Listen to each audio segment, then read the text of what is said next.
धमाकेदार झंडा प्रोग्राम आज का। हाँ, पीछे पीछे जाइएगा उसका कि आज रनर के आगे दौड़ेंगे। कहाँ गए वो? एक ही है ना, एक ही है ना एम्बुलेंस है क्या? अच्छा ठीक है। वरुण मेरे साथ किसी को भेजो। होता क्या है संतोष हम सबसे मैं ईश्वर की शपथ लेती हूँ कि संताल परगना के सर्वांगीण विकास के लिए जीवन भर मन से प्रयास करती रहूंगी ताकि संताल परगना नशा मुक्त हो, भ्रष्टाचार मुक्त हो तथा एक दूसरे के प्रति प्रेम और सद्भावना हो। देश के आजादी के लिए बलिदान देने वाले संताल परगना के सभी वीर शहीदों को सत नमन। जय हिंद।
फर्स्ट के तुमने नहीं पे फर्स्ट इधर नहीं फर्स्ट इधर ठीक तो हमको पहना वाला घूम जाओ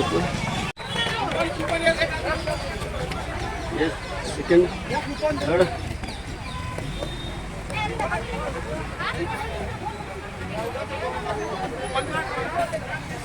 काफी लंबा सफर रहा।